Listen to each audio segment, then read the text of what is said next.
मैं समझता हूं कि जब से सुजानपुर और सुजानपुर के साथ कांगड़ा, धर्मपुर, नदौन, हमीरपुर आसपास के जो भी लोग ये उम्मीद लगा के बैठे थे, क्योंकि इसकी पब्लिसिटी हो गई थी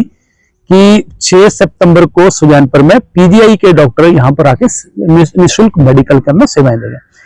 देखिए, मैं एक चीज बड़ी स्पष्ट तौर पर कहना चाहता हूं कि 50 मेडिकल कैंप सर्व कल्याणकारी संस्था पहले भी लगा चुकी है और इसी सिविल हॉस्पिटल में कम से कम 15 मेडिकल कैंप पहले लग चुके हैं। प्रदेश के कई हिस्सों में मेडिकल, लाहौल स्पीति में, केलांग में मेडिकल कैंप हुआ, धर्मशाला में हुआ, अंब में हुआ, बिलासपुर में हुए, ऊना में हुए। ये पहली एनजीओ है कि जहां पीजीआई के सिटिंग डॉक्टर जो है अपनी सेवाएं देते हैं। जिस मेडिकल कैंप में doctor Raj Bhadar, director principal medical college 32 के, जो अभी रिटायर तो नहीं हुए, एचओडी है स्किन डिपार्टमेंट के, डायरेक्टर भी रहे, और पीजीआई से आइज डिपार्टमेंट, गैस्ट्रोलॉजी और इसके अलावा गायनोकोलॉजिस्ट और इसके कार्डियोलॉजी के, ये सब डॉक्टर पीजीआई के और 32 सेक्टर मेडिकल कॉलेज के सुजानपुर में सेवाएं देने आ रहे थे। बहुत सारे ऐसे गरीब लोग हैं, ग्रामीण लोग हैं जो पीजीआई तक नहीं पहुंच पाते। पीजीआई चले भी जाएं तो उनकी इतनी पहुंच नहीं है कि वो डॉक्टरों तक, सीनियर डॉक्टर जो एचओडी हैं उन तक पहुंच पाए। इसलिए लोगों को बड़ी उम्मीद थी, अब लोगों में निराशा छाई है। और मैंने इसकी तहकीकात करी है।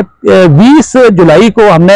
इसकी मेडिकल कैंप लगाने की जो परमिशन हमने मांगी थी, और अब जो परमिशन कैंसिल हुई है, तो हमने बीएमओ ऑफिस से पता किया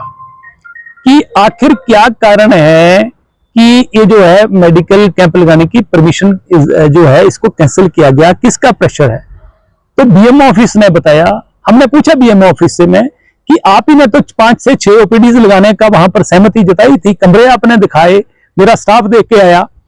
और अब जो कैंसिल हुई है तो उन्होंने कहा है कि यहां पर स्थानीय विधायक का दबाव है, और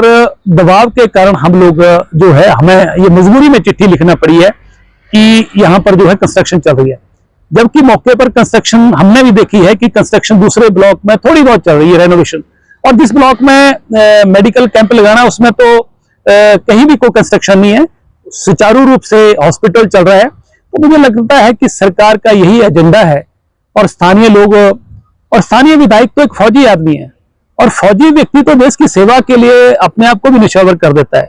और किसी फौजी व्यक्ति के साथ, फौजी व्यक्ति अगर ये सोच रखे कोई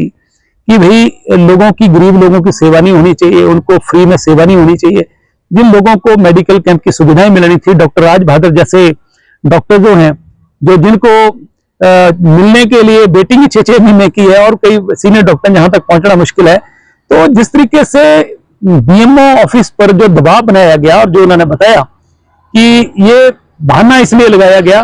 तो अगर सरकार का जो एजेंडा है और विधायक का एजेंडा ये है कि लोगों की फ्री में भी सेवा नहीं होने देनी, और जो हिमाचल प्रदेश जो है, अधिकतर हॉस्पिटल जो है वो रेफरल हॉस्पिटल बने हैं, यहाँ पर जो मशीनरी है वो वो मशीनरी जो है उनको जंग लग रहा है, उनको ऑपरेट करने वाले नहीं है, तो लोगों को सेवा मिल रही थी। बड़ा दुर्भाग्यपूर्ण है, लोगों में निराशा छाई है और लोग मायूस हैं। तो हमने कहा है कि हम ऐसी स्थिति में जब परमिशन नहीं है तो हम मेडिकल कैंप कैसे लगाएं। तो हम ये स्पष्ट तौर पर कहना चाह रहे हैं कि जब तक प्रदेश में कांग्रेस की सरकार है, तब तक मुझे नहीं लग रहा है कि हम लोग ऐसे मेडिकल कैंप लोगों की सेवा में लगा पाएंगे। ये प्रदेश की जनता के लिए भी और आम आदमी के लिए भी बड़ा दुखदायी और दुर्भाग्यपूर्ण है।